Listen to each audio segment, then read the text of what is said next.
Topic डालेंगे insolvency of acceptor.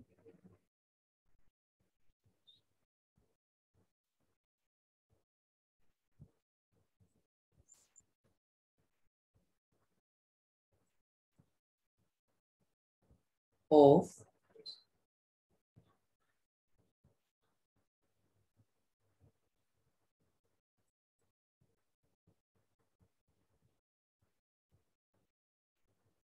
जो bill का एक्सेप्टर है अगर वो इंसॉल्वेंट हो जाए, यानी अब वो पैसे दे ही नहीं पाएगा,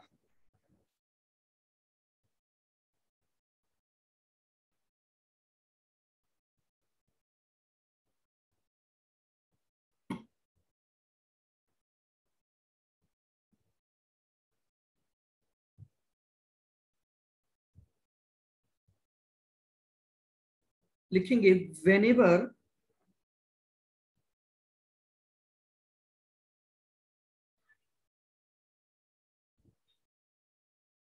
ड्रॉई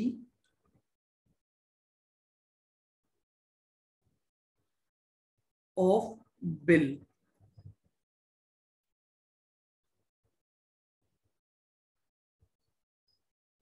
becomes insolvent,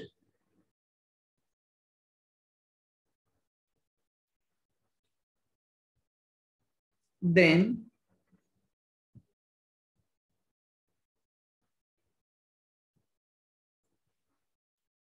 it always include dishonor of bill।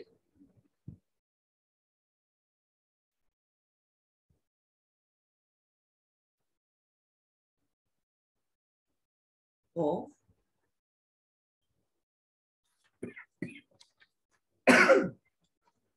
Of bill. समझिएगा, अगर क्वेश्चन में ये लिखा हुआ आ रहा है कि ड्यू डेट पर या ड्यू डेट से पहले जो ड्रॉई था वो इंसॉल्वेंट हो गया, इंसॉल्वेंट डिक्लेयर हो गया, तो जैसे ही इंसॉल्वेंसी आ गई तो इसका मतलब इसमें पहले आपका डिसऑनर ऑफ बिल तो होना ही होना है।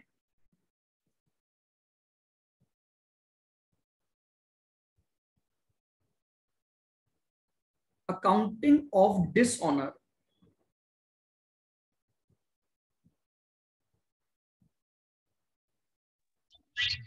Of bill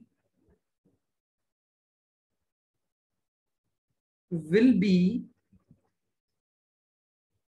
in the usual manner। ये अकाउंटिंग अपन बार बार पढ़ चुके हैं। नॉर्मली डिसऑनर की एंट्री तो उसी तरह से होगी जो कि आपके नॉर्मल डिसऑनर के केस में होती है।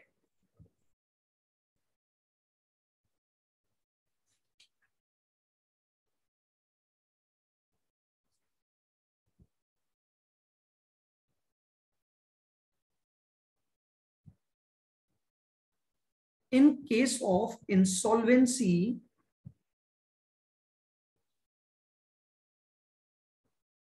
in case of insolvency,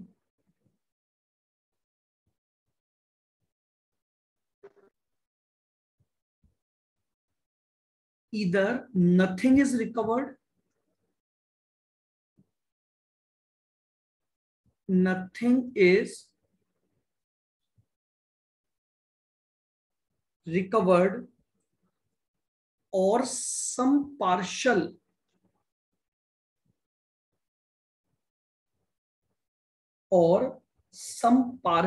amount is recovered।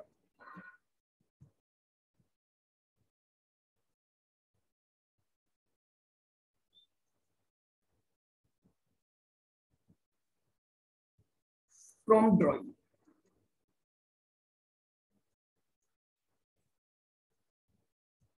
From drawing. समझिएगा, इंसॉल्वेंसी हो गई तो या तो ये पॉसिबिलिटी है कि जो ड्रॉई है वो आपको कुछ भी पैसा नहीं देगा, या फिर हो सकता है कि वो टू सम एक्सटेंट आपको अमाउंट पे कर दे। तो अकाउंटिंग उसी तरीके से होती है।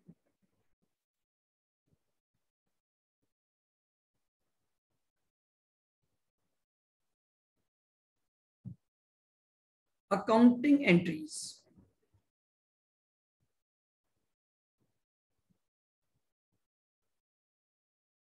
Accounting entries. इंसॉल्वेंसी का मतलब समझिएगा कि उसके पास बिल्कुल पैसे नहीं हैं और अब वो नहीं दे सकता, तो वो बिल का पैसा देगा कैसे? तो बिल को इमीडिएटली पहले तो डिसऑनर करना है, तो डिसऑनर की अकाउंटिंग यूजुअल मैनर में होगी। अब आपको ये देखना है कि इंसॉल्वेंसी में क्या उससे आपको कुछ अमाउंट रिकवर हो रहा है, पार्शियल अमाउंट, या कुछ भी रिकवर नहीं हो रहा है, उस अकॉर्डिंग हम एंट्री डालेंगे। ड्रॉवर की बुक्स में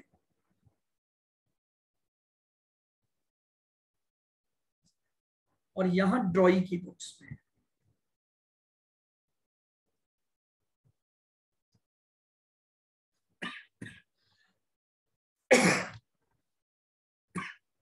आइएगा। ड्रॉवर क्या एंट्री डालेगा? जितना पैसा मिला तो बैंक अकाउंट डेबिट, जो पैसा नहीं मिल पाया वो बेड डेट्स में डाल देगा।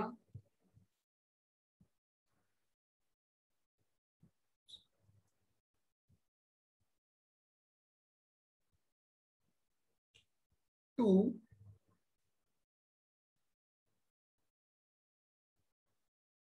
ड्रॉई, और ड्रॉई क्या एंट्री डालेगा?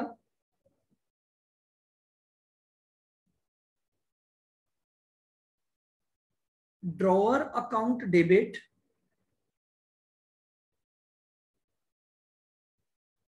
टू बैंक और टू डेफिशिएंसी अकाउंट। ये एक नया अकाउंट ओपन करेगा डेफिशिएंसी। ये अपने इस अकाउंट से ये बताएगा कि मैं इतना परसेंट डेफिशिएंट रह गया, यानी मैंने इतना पैसा कम दिया। तो एंट्री ड्रॉअर की बुक में एक स्पेशल एंट्री हो गई बेड डेट्स को रिकॉर्ड करने की, और ड्रॉई की बुक्स में एंट्री हो गई डेफिशिएंसी को रिकॉर्ड करने की। यहां तक लिख लीजिए, फिर हम एक एग्जांपल से इसको समझते हैं।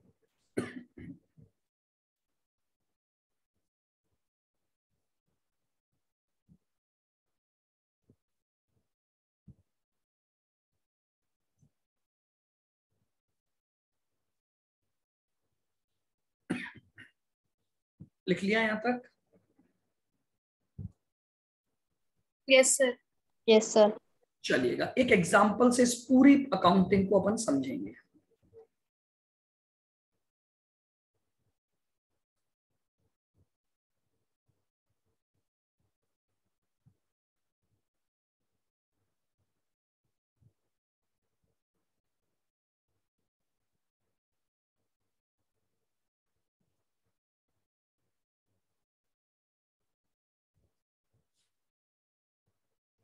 एक सेकंड आप होल्ड करना, कोई कॉल आ गया, एक मिनट।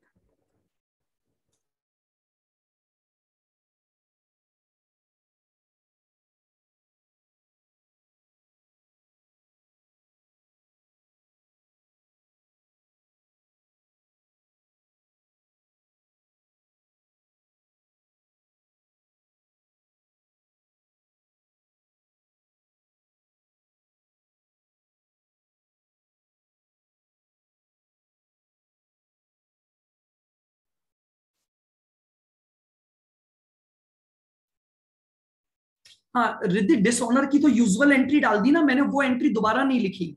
अभी मैं इस एग्जांपल में सारी एंट्रियां डलवा दूंगा। मैंने ये बात तो लिखी थी कि अगर इंसॉल्वेंसी होगी तो डिसऑनर तो होगा ही होगा, तो डिसऑनर की एंट्री तो पहले डलेगी डलेगी यूजुअल मैनर में। वो मैंने अभी यहां दोबारा नहीं लिखी, यहां मैंने केवल एक एडिशनल एंट्री को डिस्कस किया।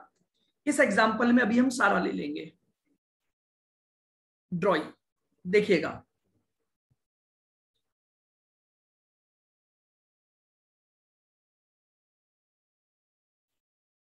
गुड्स सोल्ड हुआ है ₹40,000 का।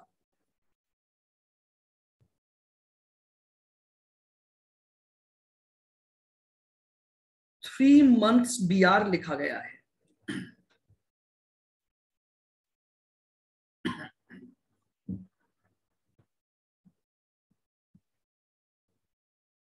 On due date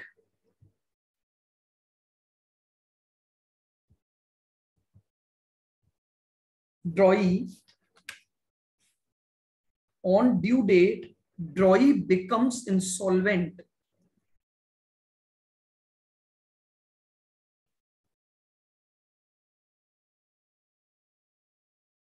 drawee becomes insolvent and a dividend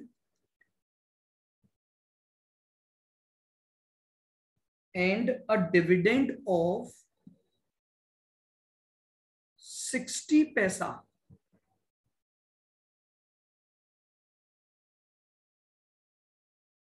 in a rupee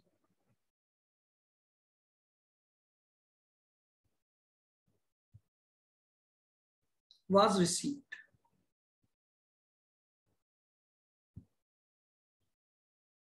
from drawing.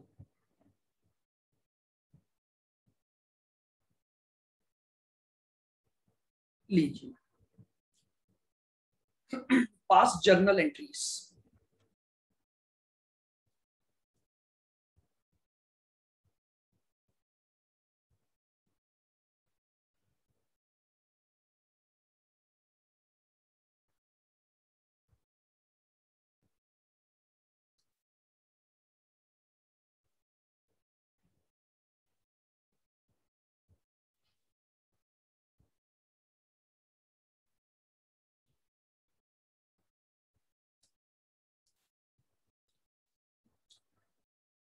चलिएगा एंट्री स्टार्ट करते हैं. बना लिया ना सबने क्वेश्चन का फॉर्मेट.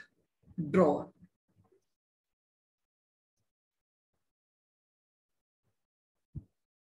चलिएगा पहली एंट्री वही नॉर्मल आपकी माल बेचने की एंट्री. बताओ क्या एंट्री हो जाएगी.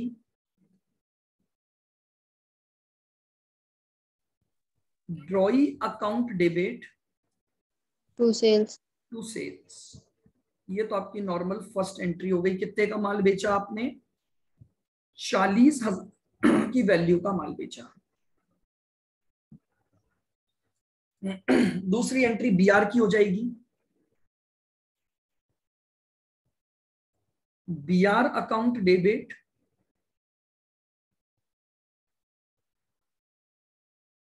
टू ड्रॉई.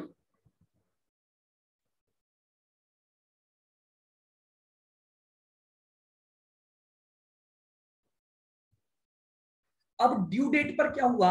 ड्रॉई इंसॉल्वेंट डिक्लेयर हो गया. तो इसका मतलब अगर वो इंसॉल्वेंट हो गया तो पहली एंट्री तो क्या करनी पड़ेगी. डिसऑनर की. तो बताइए डिसऑनर की एंट्री क्या कर दोगे. केस कौन सा लग रहा है डिसऑनर का. बिल ड्रॉअर ने ही रिटेन करके रखा हुआ है. तो एंट्री क्या हो जाएगी. वापस से ड्रॉई को डेटर बना दो. तो ड्रॉई आपका डेटर बन जाएगा और टू बीआर को कैंसिल कर दो. तो ये तो आपकी डिसऑनर की एंट्री हो गई. बोलो क्या ये एंट्री क्लियर है. बिल्कुल. Yes sir. यानी अगर इंसॉल्वेंट हो रहा है तो डिसऑनर तो करना ही करना है आपको पहले. अब उसके बाद next entry.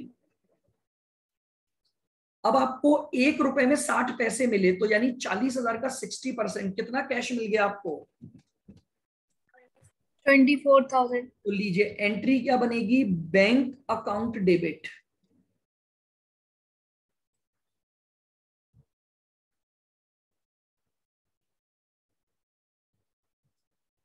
Bed debts account debit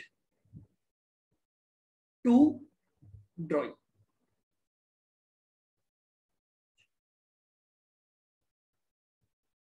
24,000 को आपको कैश मिल गया. 16,000 का आपका बेड डेट्स हो गया. टोटल 40,000.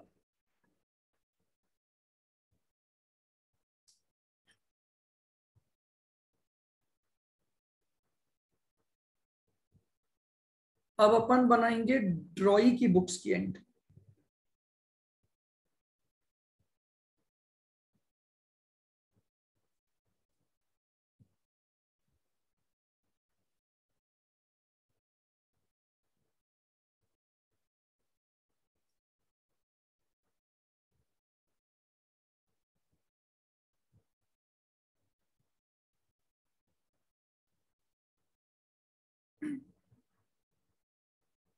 बताइए पहली एंट्री ये क्या करेगा? Purchase debit to account debit to drawer.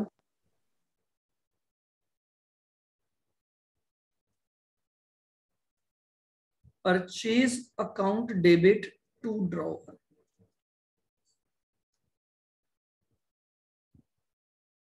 40,000 से एंट्री हो गई। फिर इसने बीपी एक्सेप्ट किया तो दूसरी एंट्री बनी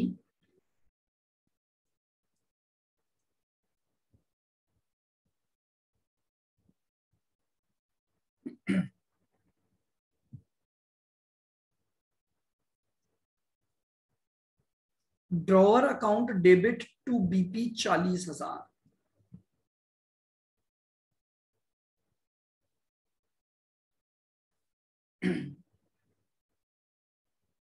अब ड्यू डेट पर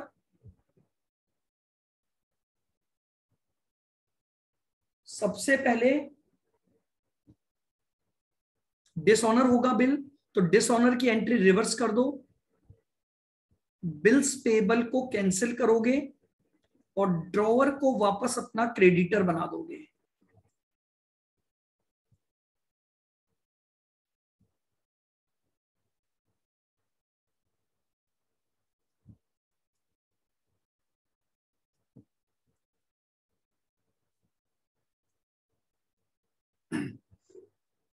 और लास्ट एंट्री उसके साथ सेटलमेंट हुआ,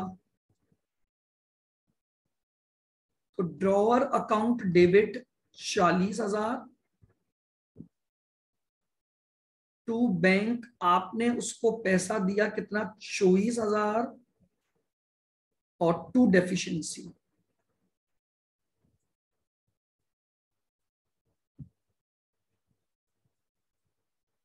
ये लीजिए, देख लीजिए एक बार।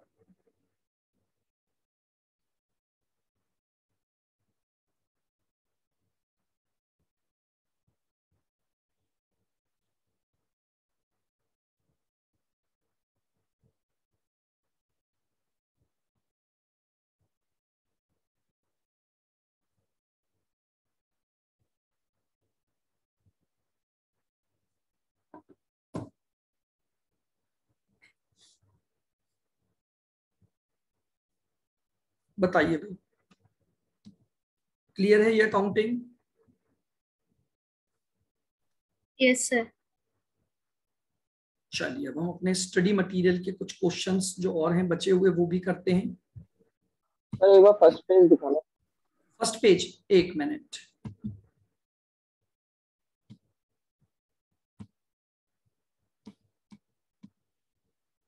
ये लो। Okay sir. एक मिनट, स्टडी मटेरियल ओपन कर लूं मैं।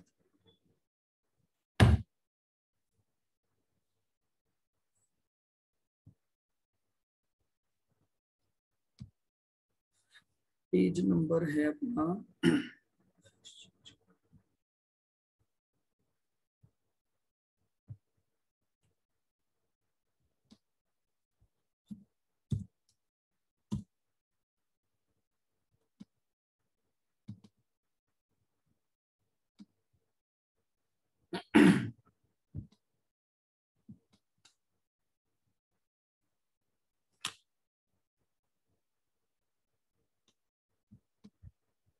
फर्स्ट एग्जांपल कर लिया था हमने।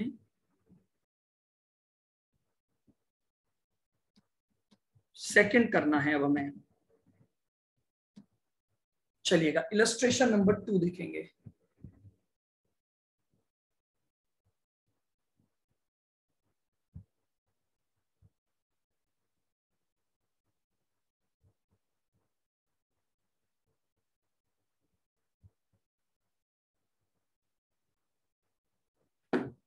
देखिए क्या बोल रहा है, सुनील ओड अनिल ₹80,000। अनिल ने एक बिल लिखा सुनील पर for that amount for the 3 month on 1 April 15। Sunil accept it and return it to the Anil. On 15th April, Anil discount it with CD bank at a discount of 12% per annum. On the due date, the bill was dishonored and the bank paid noting charges ₹100. Anil settled the bank claim along with the noting charges in cash. Sunil accepted another bill of 3 months for the amount due plus interest of 3,000.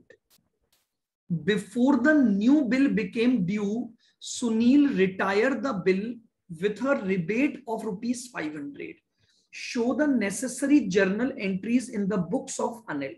Anil कौन है यहाँ पर? Drawer है कि ड्रॉई है? Drawer.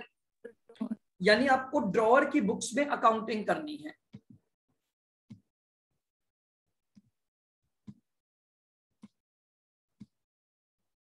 बिल्कुल simple सा basic question है हमारे पास। आइएगा धीरे धीरे एंट्रियों पर बात करते हैं। बताइए, सबसे पहली एंट्री बिल लिखने की हो जाएगी 1 अप्रैल 15 पर।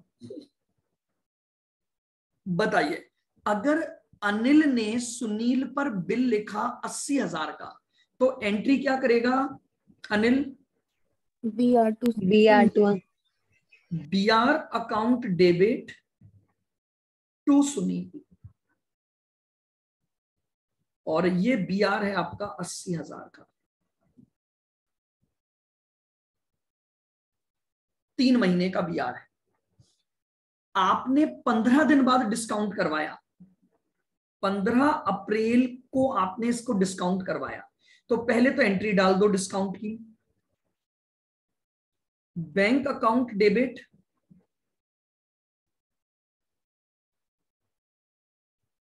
Discount account debit to BR। बताओ, 3 महीने का बिल था, 15 दिन बाद डिस्काउंट करवाया, तो डिस्काउंट चार्जेस 2.5 महीने का निकलेगा, क्योंकि आपने बैंक से 2.5 मंथ पहले डिस्काउंट करवाया है। बताइए, 80,000 पर 12% की रेट से, 80,000 पर 12.5% की रेट से 2.5 मंथ का, बताइए कितना होगा? 2,000।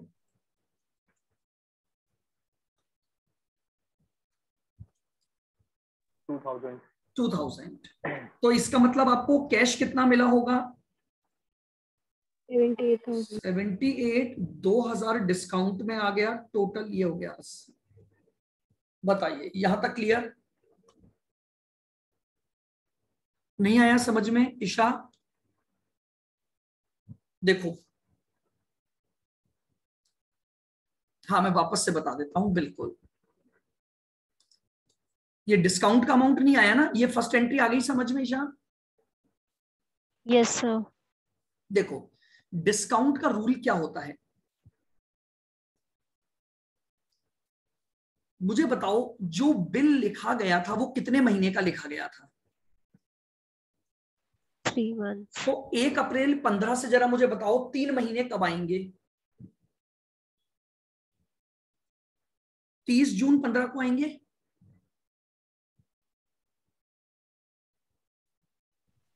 Yes sir. क्लियर?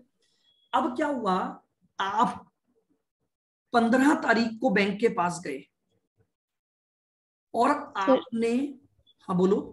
इसमें ग्रेस पीरियड ऐड नहीं होगा? किसमें? जो आपने लास्ट डेट बताई 30 जून। हाँ, नहीं नहीं, तो उससे क्या फर्क पड़ेगा? ड्यू डेट तो यही आ जाएगी ना, वो तो आपको 3 दिन पेमेंट के लिए मिलता है। यहां तो अपने पास ट्रांजैक्शन ही चेंज हो गए ना। पेमेंट होता अगर, वो तो क्वेश्चन क्या होते हैं आपके, जिसमें आपको मैच्योरिटी डेट अलग से कैलकुलेट करनी होती है, वो 3 दिन के ग्रेस पीरियड तो मिलेगा आपको बिल्कुल, बट बिल की ड्यू डेट क्या मानी जाएगी? वो 3 दिन जो मिलते हैं ना, वो तो ग्रेस पीरियड होता है कि आपका ड्यू डेट आ गई है, अब आपको सेटल करने के लिए 3 दिन मिल रहे हैं। बट बिल की जो डेट होगी वो तो 3 महीने कहां से चालू हो जाएगी? 1 अप्रैल। 1 अप्रैल से चालू हो जाएगी। Okay sir.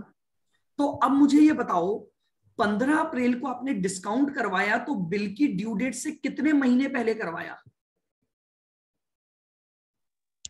2.5 month पहले। तो बैंक आपसे 2.5 मंथ का एक इंटरेस्ट चार्ज करेगा कि नहीं करेगा? क्योंकि जो पैसा बैंक को 30 जून को मिलेगा वो पैसा बैंक ने आपको 15 अप्रैल को दे दिया। तो बैंक कितना अमाउंट चार्ज कर लेगा? बोले 80,000 पर 12% मेरी रेट है और मैंने आपको 2.5 महीने पहले दे दिया। बोलो clear? Yes sir. Grace period का यहां पर कॉन्सेप्ट नहीं आता है। वो तो क्या होता है कि जब हमें ये निकालना है ना कि आपने जब पेमेंट किया, हम जनरली अकाउंटिंग एंट्रीज इसी तरह से करते हैं, ठीक है। वो ग्रेस पीरियड तो क्या होता है, जब आप सेटल कर रहे हो तो ड्यू डेट 30 जून आई, उसके बाद आपको 3 दिन मिल जाते हैं कि मान लो आप 30 तारीख को पेमेंट नहीं भी कर पाए तो आपने मान लो 1 जुलाई को कर दिया या 2 जुलाई को कर दिया, तो क्या होता है कि उस केस में अपन बिल्कुल ना तो डिसऑनर मानते हैं, लेकिन यहां तो क्या हुआ, यहां तो उसने पहले ही बोल दिया कि ड्यू डेट पर डिसऑनर हो गया, तो ग्रेस पीरियड की तो बात ही खत्म हो गई। यानी 30 तारीख को ही सामने वाले ने बोल दिया कि मैं तो पैसा दे ही नहीं सकता। ठीक है ईशा? Yes sir. ये 3 दिन केवल सेटलमेंट के लिए मिलते हैं आपको। आइए नेक्स्ट पॉइंट। अब जब इस बिल की ड्यू डेट आई तो बिल डिसऑनर हो गया, यानी 30 जून को।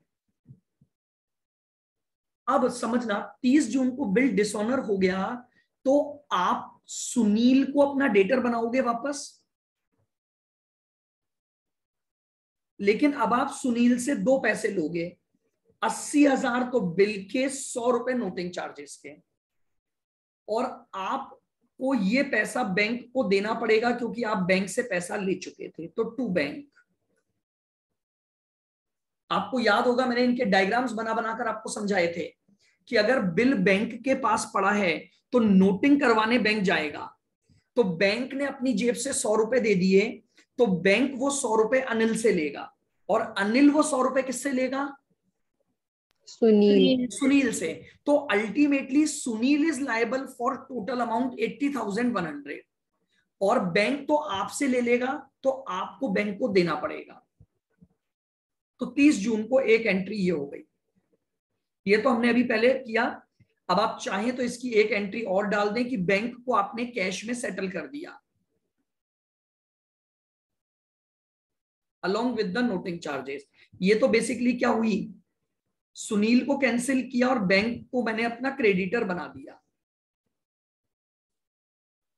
एक और एंट्री डाल दो, bank account debit to cash, कि भैया बैंक के साथ मेरा जो क्लेम था वो मैंने सेटल कर दिया, along with noting charges मैंने बैंक को पेमेंट कर दिया।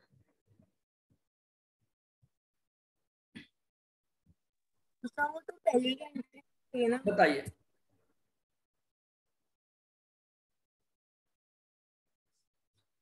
अब नया बिल लिखा, total amount due plus interest 3,000।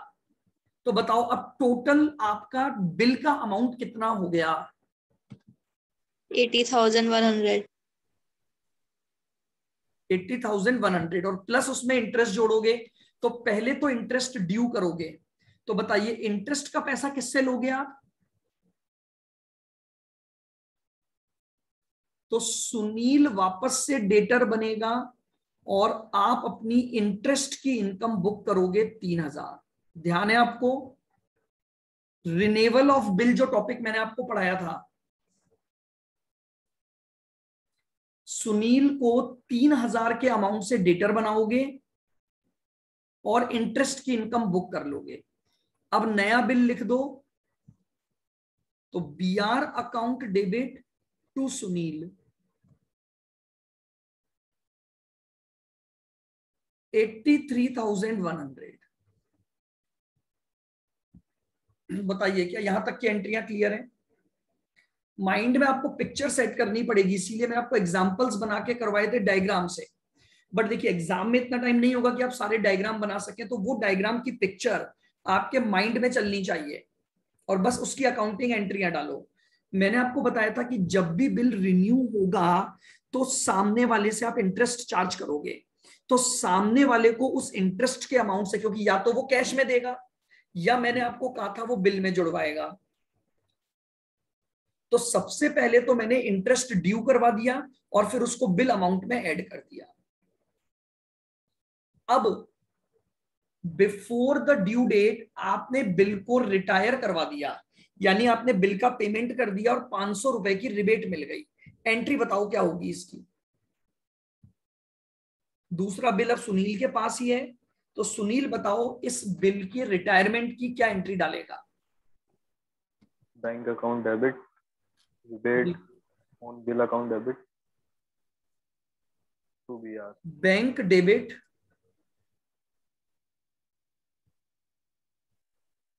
Rebate account debit, total 83,100 का बिल था, 500 की रिबेट हो गई, तो बताओ बिल अमाउंट मिला कितना।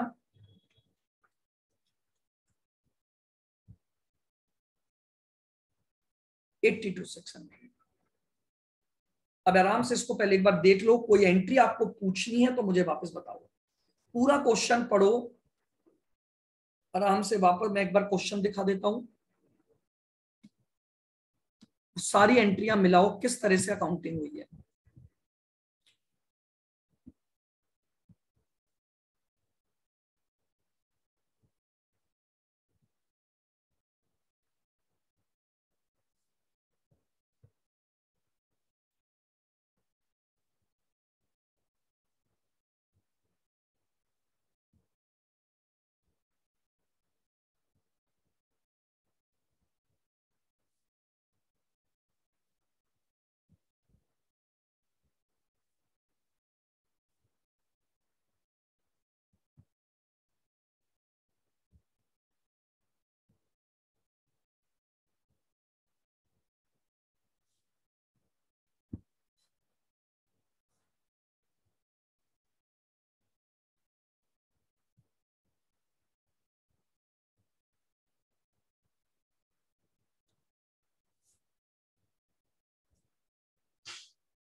नहीं रिद्धि, मैंने ये बताया था स्टार्टिंग में कि जब मंथ में होती है ना, डेज में होती है तो हम एग्जैक्ट डेज लेते हैं, मंथ में होती है तो फिर हम मंथ काउंट करते हैं। तो अगर 1 अप्रैल से मैं 3 महीने, हाँ इससे कोई फर्क नहीं पड़ता, आप 1 तारीख भी लिख सकते हो, 1 जुलाई भी अगर आप यहाँ लिखोगे तो कोई दिक्कत नहीं है। बट जनरली मंथ में क्या होता है, ये पूरा मंथ काउंट कर लेते हैं, तो अप्रैल का पूरा मंथ, मई का पूरा और जून का, तो इन्होंने उसकी ड्यू डेट 30 जून ले ली। हालांकि आप ठीक बोल रहे हो, मैं 1 अप्रैल से अगर 3 मंथ ऐसे लूंगा तो मैं इसको, देखिए तरीके कई हैं, जो रिद्धि ने कहा था मैं अकाउंटिंग उस तरह से भी कर सकता हूं। मैं इस 30 जून की जगह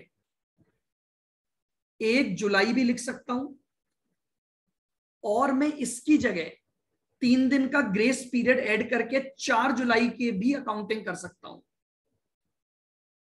ये चीजें अलाउड होती हैं कि अगर आप ये मानते हो कि हमने 3 दिन के ग्रेस पीरियड तक भी वेट किया पर्सन का और फिर हमने डिसऑनर करवाया, तो आप ये एंट्री 4 तारीख को डाल सकते हो। ये डिपेंड करता है आपका। एक्चुअली में क्या होता है मैं आपको बताऊं, जैसे मान लो फॉर एग्जांपल आज बिल की ड्यू डेट है 30 जून या 1 जुलाई, आप दोनों में से कुछ भी मानो, ठीक है। अब होता क्या है, आज मेरे पास आकर मान लो रिया ने, मैंने रिया पर बिल लिखा था और रिया ने रिक्वेस्ट की कि भैया बिल का पैसा नहीं दे पाऊंगी।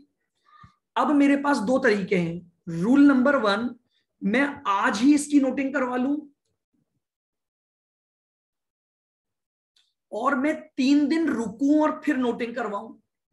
आपको लॉजिकली क्या लगता है बताओ सही, नोटिंग कब करवा लेनी चाहिए? क्या रिया के, जब रिया ने बोल ही दिया मैं पैसे नहीं दूंगी, तो 3 दिन के ग्रेस पीरियड तक क्या वेट करना चाहिए मुझे? No sir. ईशा मेरी बात समझ में आ रही है? यस आपने जो पूछा था ना, यहाँ पर लिखने को मुझे कोई फर्क नहीं पड़ता, लेकिन एक्चुअली में अगर अपन प्रैक्टिकल लाइफ में सोचें तो आप सोच के देखो, रिया ने मुझे आके बोला 30 तारीख को या 1 तारीख को कि मैं इस बिल का पेमेंट नहीं कर पाऊंगी, तो मैं अब इसको 3 दिन का ग्रेस पीरियड क्या दूं? क्या फायदा हो जाएगा? मैं चाहे आज नोटिंग करवाऊं चाहे 3 दिन बाद करवाऊं, रिया ने तो मना ही कर दिया पैसे देने को, तो मैं इमीडिएटली नोटिंग करवा देता हूं, तो मैंने उसी दिन एंट्री डाल दी। हाँ, फिर भी अगर आपको लगता है मैं 3 दिन वेट कर रहा हूं, मैं तो 4 तारीख को एंट्री डालूंगा, आप 4 तारीख को डालो, आपका आंसर गलत नहीं माना जा सकता। बस रूल इतना सा होता है ये, इसलिए हम जनरली क्या करते हैं, उसी दिन को ड्यू डेट मान लेते हैं। और बताइए, और कोई क्वेरी? हाँ, यहां पर डेट में मुझे कोई अपना इशू नहीं है, आप 30 तारीख लिखें, आप 1 तारीख लिखें, 4 लिखें, इस बात से कोई। Excuse me sir. हाँ जी सर, मेरे को ये वाली एंट्री समझ नहीं है कि जब सुनील टू बैंक अपन एंट्री कर दी तो फिर बैंक की पेमेंट कर दी, उसमें तो आ जाएगी फिर उसमें। देखो एक्चुअल में क्या होता है मैं आपको बताऊं, मैंने ये जो 2 एंट्रियां की ना, इसको अब आप ऐसे समझो। देखो मैं आपको यहां समझाता हूं।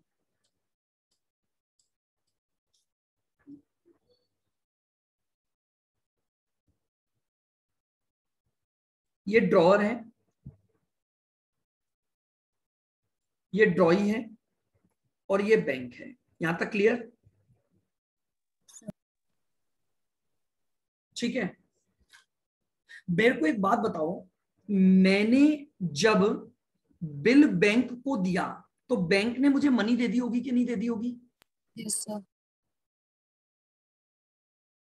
अब ड्यू डेट पर बैंक को ये मनी यहां से आने वाली थी जो नहीं आई, बैंक ने मुझे इन्फॉर्म किया कि पैसा नहीं आया, मैं इमीडिएटली क्या करूंगा, भैया बैंक ने तो मुझे एडवांस में मनी दे दी थी कि नहीं दे दी थी, तो अब बैंक मुझसे पैसा मांग रहा है, तो मैंने बैंक को तो क्रेडिटर बना दिया। वो आप इसलिए समझ रहे हो क्योंकि बैंक और कैश हम जनरली इसलिए रिकॉर्ड करते हैं, और मैंने ड्रॉई को डेटर बना दिया। ये एंट्री तो मैंने क्या की है, डिसऑनर की एंट्री की पहले। हालांकि अभी तक आपका सिंगल एंट्री भी करोगे तो मुझे कोई दिक्कत नहीं है ना, हमारे इंस्टीट्यूट को कोई प्रॉब्लम है, लेकिन हमारा इंस्टीट्यूट क्या बताना चाह रहा है, ये जो एंट्री हुई ना, इस एंट्री में हमने क्या किया है, देखो अगर इस एंट्री को आप देखोगे ना, ड्रॉई टू बैंक, मुझे एक बात बताओ, इसका इंटरप्रिटेशन किसी को भी बोलोगे तो वो क्या बताएगा? कि ड्रॉई को हमने पेमेंट कर दी। वेरी गुड, किसने बताया ये?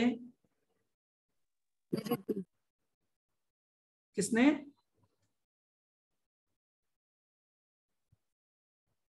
बहुत बढ़िया। आप अगर इस एंट्री को रिद्धि, अगर आप इस एंट्री का इंटरप्रिटेशन करोगे ना तो एक समस्या हो जाएगी। आपको तो ड्रॉई से पैसे लेने हैं, तो आप उसको दे कैसे रहे हो पैसा? समझ रहे हो? तो क्या करते हैं, ये इस एंट्री को करने का एक रीजन देते हैं कि भैया ड्रॉई हमारा डेटर बन गया और बैंक हमारा क्रेडिटर बन गया इस एंट्री में, तो ये डिसऑनर की एंट्री की है मैंने। अगर मैं इसका नरेशन सही नहीं लिखूंगा तो इस एंट्री का इंटरप्रिटेशन ही गलत हो जाएगा। अब बैंक को मैंने अपना क्रेडिटर बना लिया, तो भैया बैंक को सेटल करो, तो एंट्री एक और कर दूंगा, क्रेडिटर को मैंने वापस डेबिट किया और उसको कैश दे दिया। इसलिए मैंने ये 2 एंट्रियां अलग अलग की हैं। इसका इंटरप्रिटेशन सही बनाने के लिए